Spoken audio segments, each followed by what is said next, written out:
Bem, galera, essa é a primeira aula de uma nova playlist aqui no canal, em que a gente vai estudar ciência e tecnologia dos materiais.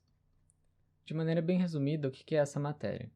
A gente pode, a maior parte das pessoas acho que vai relacionar ela com engenharia civil, por exemplo, a construção civil, porque com materiais, na verdade, a gente vai estudar concreto, argamassa, agregados e, enfim, caso você já tenha ouvido falar sobre isso.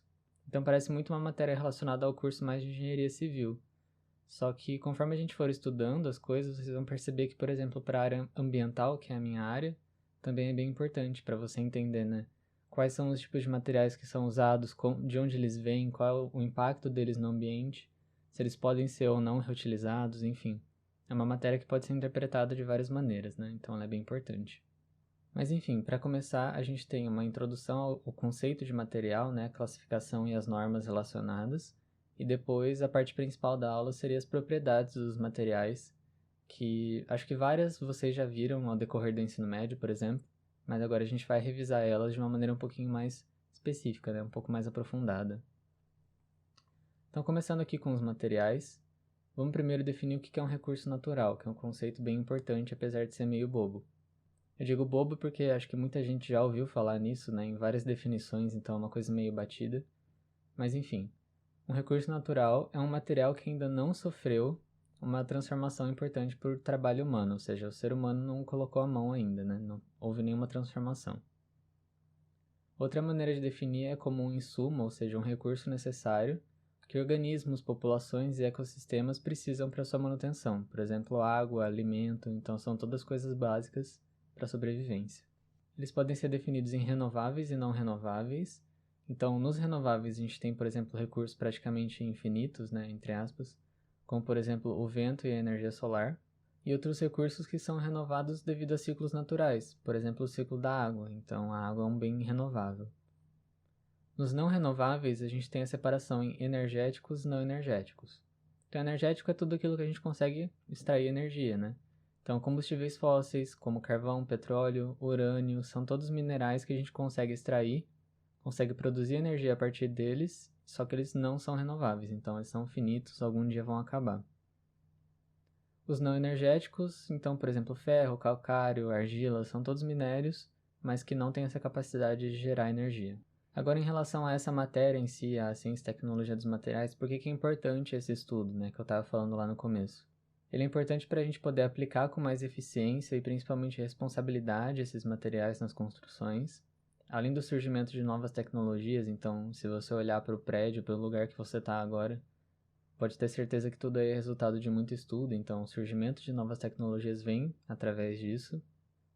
Para quem está focado mais na parte ambiental, então a redução no consumo e o aproveitamento dos resíduos desses materiais, menos danosos ao meio ambiente, portanto.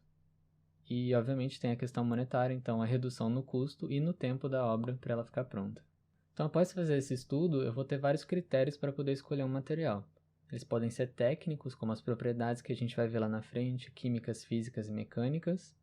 Podem ser estéticos, tipo a cor, o brilho, a forma e a textura. Ou econômico relacionado ao dinheiro, certo? E também depende, por exemplo, de qual carga eu vou aplicar. Então, aquela estrutura ela vai sustentar o quê? Em qual ambiente, né? Se ele é seco, se venta, se chove muito, se faz muito calor, para que aquele ambiente vai ser usado. Então, todas essas questões têm que ser levadas em conta para você estudar o material e saber aonde aplicar ele. Em relação à classificação, a gente vai ver primeiro pela origem, então, naturais, como eu já disse mais ou menos anteriormente. Então, eles são utilizados diretamente da mesma maneira que foram encontrados na natureza. Por exemplo, aqui eu coloquei a areia e o seixo rolado. E eu pus uma descriçãozinha aqui, porque pelo menos eu não sabia o que era o seixo rolado. Mas é basicamente um fragmento de rocha que é meio arredondado e liso, né? Retirado do leito dos rios. Então, é um dos exemplos de material natural. Os artificiais passaram por processos industriais do ser humano, então, por exemplo, o tijolo e a telha, que são coisas cerâmicas, né? Tem toda a questão de ter que aquecer eles e por aí vai, então é um processo artificial. E os combinados, como o próprio nome diz, possuem a parte natural e artificial. Então, o concreto e a argamassa, que a gente vai ver mais pra frente, os conceitos de agregados e aglomerantes, que também são bem importantes, que a gente vai ver na aula que vem, Então, todas essas coisas que são misturas dos dois são combinados. Em relação à função de um material, ele pode ser estrutural, então suportar cargas, né, suportar o peso de alguma coisa, de outro material, enfim. Suportar peso no geral, então, por exemplo, o aço, o concreto e a madeira, que são mais resistentes. A função de vedação está relacionada com isolar e fechar ambientes. Eu sempre pensava muito no sentido da água, né, de isolar a água. Mas também uma parede é uma vedação, né? Você está isolando dois ambientes. Então, uma parede, né, com blocos, ela é um método de vedação. E a proteção, então, que a proteção serve para proteger, como, por exemplo, tintas, que, por exemplo, protegem da ferrugem, ou impermeabilizantes, da umidade, e por aí vai. Agora, classificando de uma maneira um pouco mais química, né? Para quem não gosta de química é uma pena, mas a gente tem os materiais metálicos. Então, como a gente já viu, né, no ensino médio muito provavelmente, são substâncias inorgânicas, ou seja, não tem cadeias de carbono nem nada. São compostos por elementos metálicos, mas pode ter um pouquinho de carbono, né, um pouco de oxigênio e nitrogênio, então em menor escala. Eles têm estrutura cristalina, ou seja, ela é bem ordenada, os átomos estão bem arranjados. E a parte mais importante, eles são bons condutores térmicos e elétricos, são mecanicamente resistentes, dúcteis, que a gente vai ver o que é, mas você pode pensar como uma maleabilidade, eles são fáceis de trabalhar, né, de moldar, digamos assim. Depois eu vou explicar melhor. Então, a gente tem como exemplo o aço, cobre, alumínio, níquel, titânio, vários metais que, enfim, a gente entra em contato em algum momento da nossa vida. Os materiais plásticos, eles são poliméricos, ou seja, eles têm cadeias moleculares extensas de carbono, então eles são orgânicos, né? Normalmente não são cristalinos. A resistência mecânica e a ductibilidade deles variam de acordo com qual plástico que é. Geralmente eles não são bons condutores de eletricidade nem calor, e por causa disso eles são usados como isolantes, ou por exemplo em instalações hidráulicas. Então eu peguei aqui, né, encanamentos e por aí vai. São utilizados plásticos para conduzir a água. Os materiais cerâmicos são inorgânicos, são feitos de elementos metálicos e não metálicos, e eles podem ser cristalinos, não cristalinos ou uma mistura dos dois. Agora, o que é mais importante? A maioria deles apresenta alta dureza, então a gente vai ver, a dureza é meio que uma capacidade de você riscar outro material, né? Então, de penetrar o outro material, ele tem alta dureza, só que ele é bastante frágil, então ele rompe muito fácil. Além disso, eles são bons isolantes térmicos e é justamente por isso que eles têm um papel importante para a construção de fornos na indústria metalúrgica, por exemplo. E obviamente a gente tem de exemplo o tijolo, que é a coisa mais comum, eu acho, de se pensar, ou azulejos, enfim, coisas feitas de cerâmica, certo? Os compósitos são combinações de dois ou mais materiais, então eu vou combinar eles com o objetivo de chegar em algum material que tenha uma característica específica que eu desejo, né, para minha construção. Normalmente eles são feitos de um elemento de reforço envolvido por uma matriz, então a gente já vai ver alguns exemplos ali na frente. Mas os mais comuns são, então, fibras envoltas por uma matriz e partículas envoltas por uma matriz. No caso da fibra, eu coloquei de exemplo a fibra de vidro, então ela é, né, uma fibra com uma matriz em epóxi. E no caso das partículas, o concreto armado, então é uma matriz de concreto, ou seja, cimento, areia e pedra, são todas partículas, certo? Envolvendo um elemento de reforço, que seria a barra de aço. Então é uma combinação, né, de dois materiais. Agora, fazendo uma pequena pausa, eu vou falar sobre as normas técnicas, que é um assunto bem importante. Acho que todo mundo que está na faculdade já ouviu falar da ABNT, que é a Associação Brasileira de Normas Técnicas. Então, aqui no Brasil é ela que é responsável por fazer essas normas. E essas normas são o quê? São padrões reguladores que tentam garantir a qualidade da produção, do transporte, do consumo e da segurança das pessoas em relação a qualquer coisa. Então, a gente vai ver aqui, obviamente, normas voltadas à engenharia civil, né? A construções, a materiais e por aí vai. Mas existem normas metodológicas, a gente vai ver alguns tipos aqui. Então, nos tipos, normas de especificação para prescrever os materiais, métodos de ensaio para você testar e estudar um material que foi desenvolvido, terminologia e simbologia para você, por exemplo, em desenho técnico, ter sempre os mesmos símbolos, né, tudo padronizado, ou a mesma nomenclatura em várias áreas, classificação para poder dividir várias coisas, enfim, é uma coisa bem genérica aqui, né? Mas acho que em cada área do conhecimento existe alguma norma da BNT para seguir, então é uma coisa que a gente já está bem imerso. Deixei aqui o link com alguns comitês técnicos da ABNT. Então, por exemplo, o de construção civil é um dos que a gente mais vai ver, né? Porque é mais voltado para essa área de ciência dos materiais. Mas é bem importante, sempre que você for fazer alguma coisa, eu vou dar vários exemplos de alguns ensaios de propriedades de materiais mais para frente. E todos eles vão estar seguindo essas normas da ABNT. Eu vou deixar isso bem claro lá mais para frente. Agora, entrando na parte principal da aula, que é a propriedade dos materiais, a gente vai começar vendo as propriedades físicas. Duas das mais importantes estão relacionadas com a massa, então é a massa específica e a massa unitária de um material. A massa específica é sempre, né, essas duas são relações entre massa e volume, mas a específica, ela não considera, muito foco nesse não aqui, os espaços vazios entre os grãos. Então, eu vou medir a massa, vou medir o volume disso daqui, e esse volume não vai estar considerando espaço vazio, tá vendo que ele está todo juntinho. E aí eu vou ter a minha massa específica, que também é a mesma coisa que densidade, né? A massa unitária é a mesma coisa, uma relação entre massa e volume, só que ela vai considerar esses espaços vazios. Então, tá vendo que ele tem aqui até na representação do desenho. Aí o meu símbolo muda, mas a fórmula ainda é a mesma, né? A questão é que quando eu for fazer um ou outro, por exemplo, se eu tenho um material, um agregado, por exemplo, que a gente vai ver mais pra frente, que ele tá assim, que ele tá todo separadinho, e eu quero calcular a massa específica, eu vou ter que dar um jeito de juntar ele para poder calcular. A gente tem que tomar cuidado com esses dois termos. A absorção é uma propriedade relacionada à absorção da água, então ela vai ser determinada considerando a massa antes e depois de uma secagem, então a massa saturada, né, que é quando ela está cheia de água, menos a massa seca, que é depois da secagem. Então na fórmula aqui a gente tem essa subtração dividido pela massa seca multiplicado por 100 para dar em porcentagem. Essa propriedade é importante, por exemplo, para o estudo dos danos ou as condições que a água pode causar em um material.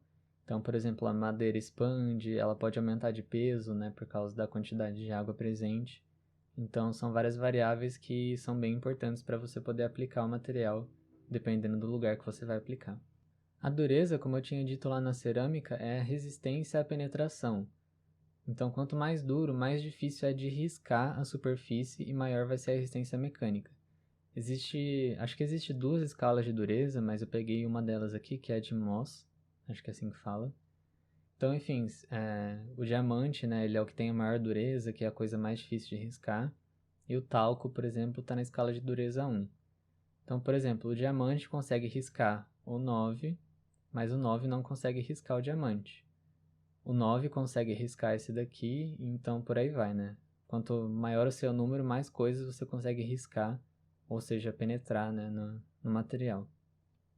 Agora, em relação às propriedades térmicas, uma das mais importantes é a dilatação, que é causada por causa da variação de temperatura. Então, a dilatação é um aumento, né, ou a contração seria uma diminuição das medidas de um objeto que é causada pelo afastamento ou pela junção, né, das partículas devido à agitação causada pela temperatura. Então, quanto mais temperatura eu tiver, mais agitado vão estar minhas partículas e mais afastados elas vão estar, então elas vão dilatar. Ou, se for o contrário, ela vai contrair, né, vai estar pouco agitado e aí meu objeto vai diminuir seu tamanho. Então, esse tipo de dilatação ou de contração pode levar a graves danos em construções, por exemplo, em linhas férreas ou em pontes. Então, é uma coisa bem importante de se pensar. A fórmula para ela é a variação da largura, né? Por exemplo, aqui a gente trabalhando em uma dimensão só. A variação do comprimento vai ser um coeficiente de dilatação que cada material tem, multiplicado pelo comprimento inicial, multiplicado pela variação da temperatura. Então, eu tenho aqui uma barra com comprimento L0 e ela aumentou um determinado ΔL e ficou com tamanho L. Essa dilatação também pode acontecer na área e no volume, então em 2D ou em 3D. Aqui atrás a gente viu só no comprimento, né? Mas a fórmula é praticamente a mesma. Então a gente vai ter a variação, né, aqui no caso da superfície ou da área, e aqui o volume. Aí você tem a área inicial, o volume inicial, a variação de temperatura, e a única coisa que muda é esse coeficiente. Então aqui a gente tem o coeficiente de dilatação linear. Como aqui tem duas dimensões, vai ser esse coeficiente multiplicado por 2. E aqui por 3 dimensões. Então a fórmula é bem parecida, o que mais você tem que prestar atenção é essa questão aqui do coeficiente. Esse 2-alfa ele pode ser escrito de um outro jeito, ele pode ser escrito como beta também, se eu não me engano. E isso daqui pode ser chamado de gama, não tenho tanta certeza disso. Mas enfim, eu acho mais fácil você relacionar com o primeiro lá, né, com o alfa. É literalmente a mesma coisa, só muda o jeito de você escrever. Agora, em relação à condutividade térmica, ela é a facilidade ou a dificuldade em conduzir essa temperatura, né, essa energia térmica ou calor. Existem 3 formas principais disso acontecer, que é literalmente a condução, né, pelo contato. Então, o contato da mão no metal quente vai transferir esse calor, né, para a mão. A convecção acontece em fluidos, então o fluido mais quente sobe e o mais pesado, né, o mais frio desce, e aí fica nessa alternância aqui, que é chamada de convecção. E a radiação, o próprio nome já diz, né? Então, por exemplo, a luz solar, ela é uma forma de conduzir calor por radiação, então ela consegue se propagar no vácuo, né, sem matéria. E aqui nesse caso está sendo feita por essa chama aqui, certo? E aí são esses os 3 tipos de condutividade, né? Os 3 meios de conduzir o calor. Quem conduz o calor com mais facilidade é chamado de condutor, por exemplo, os metais que a gente viu lá atrás. E quem demora para conduzir é chamado de isolante. Então, por exemplo, um cobertor, né, eu coloquei aqui, ele vai isolar a sua temperatura, então vai manter você aquecido. A cerâmica, a borracha, a madeira são todos isolantes térmicos. Por outro lado, a resistência térmica é a resistência à ação prolongada de alta temperatura, sem que ocorra uma deformação no material, que é uma coisa bem importante também, né? Sem que ocorra uma expansão muito grave, por exemplo, ou alguma coisa assim. Os materiais refratários são os mais potentes nesse sentido, eles suportam temperaturas maiores. Os dificilmente fundidos são o meio termo, e os facilmente fundidos seriam os menores, né? Temperaturas menores que 1300 graus Celsius. A resistência ao fogo é bem parecido, mas então ela é a resistência à combustão, né? A reação química da combustão. Então, o incombustível ele não vai se inflamar, mas ele pode ou não se deformar. O fracamente combustível, ele dificilmente se inflama, ou seja, ele dificilmente pega fogo, mas eles são consumidos com o fogo. E os combustíveis, eles se inflamam e são consumidos sobre o fogo ou nas altas temperaturas, né? A alta temperatura pode ocasionar uma combustão. Então, a resistência ao fogo é literalmente a resistência a ser consumido, né? A entrar em ignição e ser consumido. Agora, nas propriedades químicas existe a estabilidade e a reatividade química. A estabilidade, então, é a capacidade de não reagir, então se manter estável quimicamente em relação a agentes agressivos ao meio ambiente, ou seja, coisas prejudiciais, como por exemplo a ferrugem. E a reatividade é o contrário, então é a capacidade dele reagir quimicamente. Por que isso é importante? Porque, por exemplo, no caso da ferrugem, você tem que ter um material que tenha uma boa estabilidade para ele não enferrujar.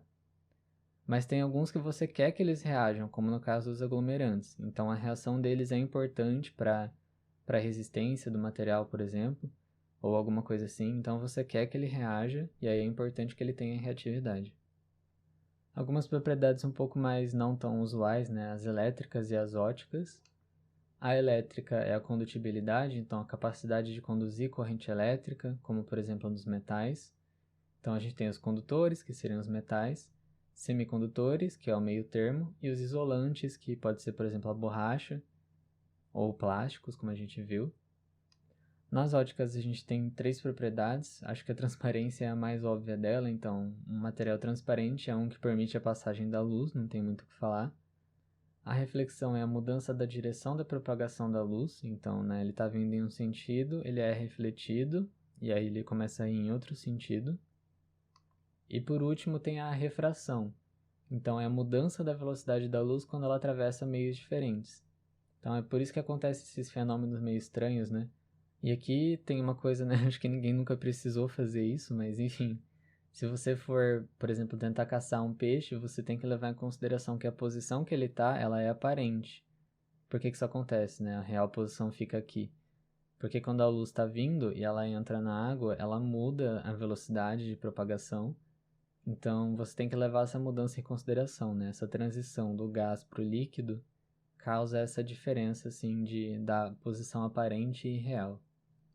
Agora nas propriedades mecânicas. A primeira, que é um pouco mais genérica, é a resistência mecânica. Então ela mede, no geral, a capacidade de resistir a forças mecânicas que o material é exposto. Então a tração, que é você tentar esticar o material, ou a compressão, que é o contrário. Cisalhamento, que é você, né, fazer, eu não sei exatamente como descrever isso, mas você tensionar ele dessa maneira, né, em um sentido e no outro. A flexão, que é você aplicar uma força, né, em um ponto que não é um ponto de apoio, então ele vai entortar o material. Ou a torção, que é você rodar ele. Enfim, são várias forças mecânicas que você pode aplicar e dependendo do material você vai resistir a elas de uma maneira diferente. A tensão que eu tinha mencionado ali atrás, ela relaciona uma força, ou seja, uma carga, né, por exemplo, um peso que está sendo aplicado, por uma unidade de área. Então, uma relação entre força e área, certo? A tensão tem esse símbolo aqui. É uma relação de força por área bem parecida com a pressão, certo? A deformação linear é mais ou menos o mesmo princípio lá da dilatação térmica, né? Então, por exemplo, se eu aplicar essa força e tentar esticar esse material, ele vai deformar. Então, a deformação linear é calculada dividindo a variação que eu tive pelo comprimento inicial. Então, o meu ΔL por o meu L0. Aí eu vou ter um número que vai ser a minha deformação. Essas deformações podem ser elásticas ou plásticas. Então, o que elástica quer dizer? É um material que vai se deformar, só que ele vai retornar à dimensão original assim que eu parar de aplicar a força, né? Parar de aplicar a tensão. Então pensa num elástico mesmo. Se você esticar um elástico e depois soltar ele, ele volta ao tamanho normal. A deformação plástica são deformações residuais que vão permanecer mesmo depois da tensão terminar. Então você vai esticar, ele vai voltar um pouquinho, por exemplo, mas ele vai continuar esticado em relação a antes. O módulo de elasticidade, ele vai relacionar a tensão que a gente tinha aprendido a calcular lá atrás, então essa daqui, com a deformação que a gente também acabou de aprender. Então, dividindo um pelo outro, a gente ganha um módulo de elasticidade. Quanto maior for esse módulo, menor vai ser a deformação elástica resultante, então ele vai se deformar menos elasticamente, e mais rígido a gente pode chamar o material. Então vocês podem perceber que aqui a gente tem um gráfico, né, que está crescendo aqui a tensão aplicada e aqui a deformação. Então percebam que tem uma parte, né, pontilhada aqui desse gráfico, que a minha deformação está crescendo uniformemente, né? Então ela é uma deformação elástica, ela vai se recuperar depois. Só que conforme eu vou aumentando muito a minha força, chega num ponto, que chama ponto de escoamento, que meu material não suporta mais aquilo, e aí ele se torna uma deformação plástica. Então até aqui estava tudo bem, até aqui ele ia conseguir se regenerar, digamos assim, né? Voltar ao normal. Mas aí passando desse ponto, eu faço uma deformação plástica. O meu módulo de elasticidade, analisando aqui no gráfico, ele ficaria mais ou menos aqui, né, perto do ponto de escoamento. Então vocês podem ver que ele pegou aqui o 2.5, então que seria mais ou menos aqui, e o 0,0125, que seria aqui, certo? Então o meu módulo ele está bem aqui assim, nesse ponto. Faz sentido que seja assim, porque afinal de contas ele está estudando a deformação elástica, né? Então eu tenho que usar essa parte do gráfico que ela é mais retilínea para poder ter um módulo que realmente represente esse comportamento. Aqui ele pode acabar se tornando um pouco imprevisível, digamos assim. Um termo meio chato que eu não sei se é exatamente assim que pronuncia, mas é o coeficiente de Poisson. Eu espero que seja isso. Ele vai relacionar a deformação no eixo Y, ou seja, a transversal, e a longitudinal, ou no eixo X. Então, por exemplo, se eu estou esticando essa peça aqui, eu estou aumentando, né, o eixo Y, eu estou aumentando ele de tamanho, estou esticando, só que eu não estou criando material do nada. Para ele esticar, eu obviamente tenho que reduzir o meu eixo X. Então, essa relação entre aumento e redução é responsável por dar para a gente o coeficiente de Poisson. Agora que eu tinha falado lá sobre os metais, né, que acho que é uma das coisas que eu acho mais interessante, pelo menos. A diferença de ductibilidade e maleabilidade.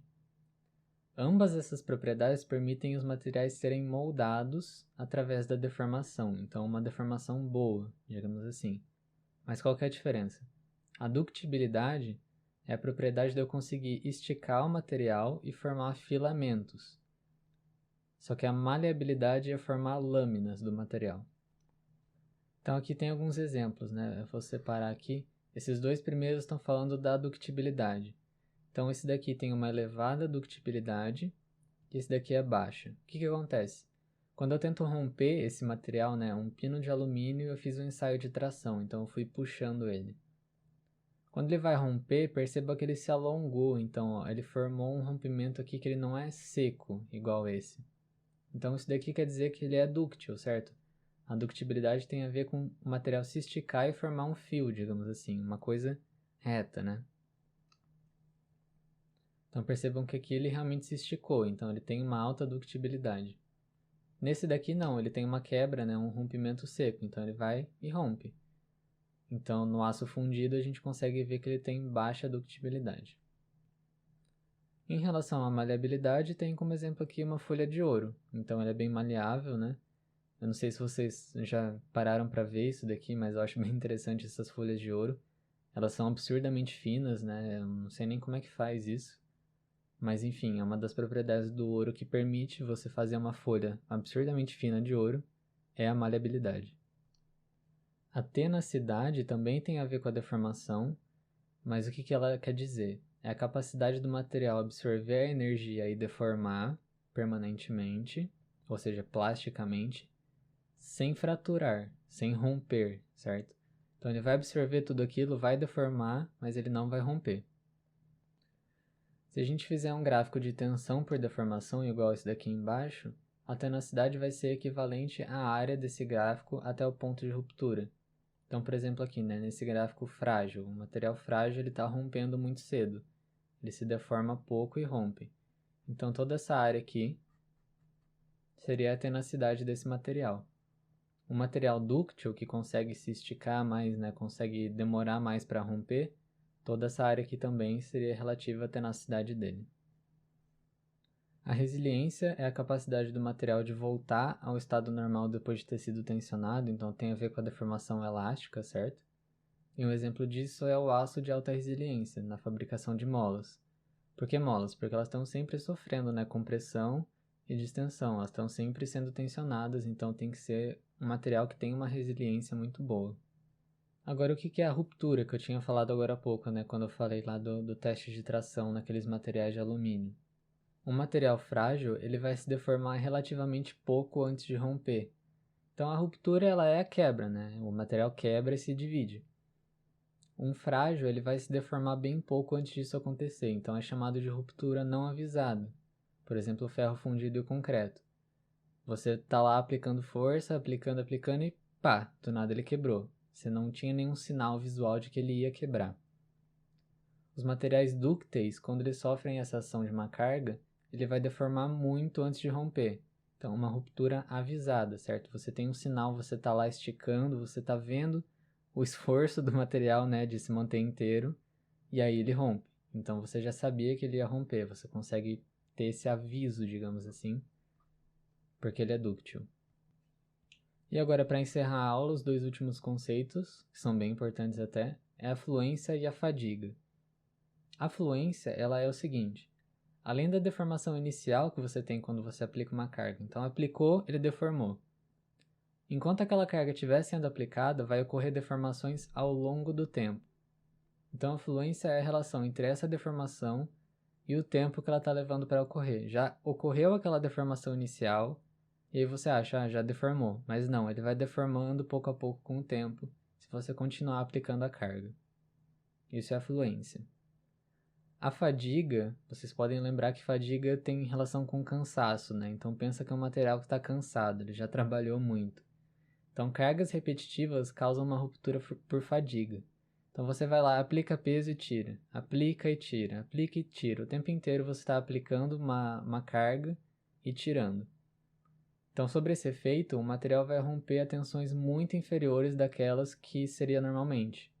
Porque você meio que cansou a estrutura dele, certo? Então, normalmente ele ia romper com um peso muito grande, só que você ficou aplicando vários pesos, indo e voltando várias vezes. Aí ele rompe com um peso muito menor por causa dessa fadiga. Então, esses foram os dois últimos conceitos da aula. Eu espero que não tenha ficado muito grande, porque eu sei que são 50 slides, né? Eram vários conceitos pequenininhos para falar, mas eu tentei dar uma ideia geral de cada um deles. Eu pesquisei bastante para conseguir explicar bem, porque tem muitos que são parecidos, né? Ductibilidade, maleabilidade, é tudo meio parecido. Mas enfim, espero que tenha ficado claro. Se não tiver ficado claro, podem deixar comentários aí que eu respondo vocês, ajudo vocês. Se vocês acharem que faltou alguma coisa, pode deixar também, falar comigo nas redes sociais, enfim. Então espero que vocês tenham gostado da aula. Me sigam, né, até para tirar dúvidas, mas também para acompanhar as novidades do canal. Eu tô com um microfone novo, então tudo o que vai acontecendo eu vou postando lá no Instagram, no Facebook e no Twitter. Então me sigam lá para acompanhar as novidades. E é isso, obrigado pela atenção. Se você quiser se inscrever e deixar seu like, eu vou gostar bastante também. E até a próxima aula.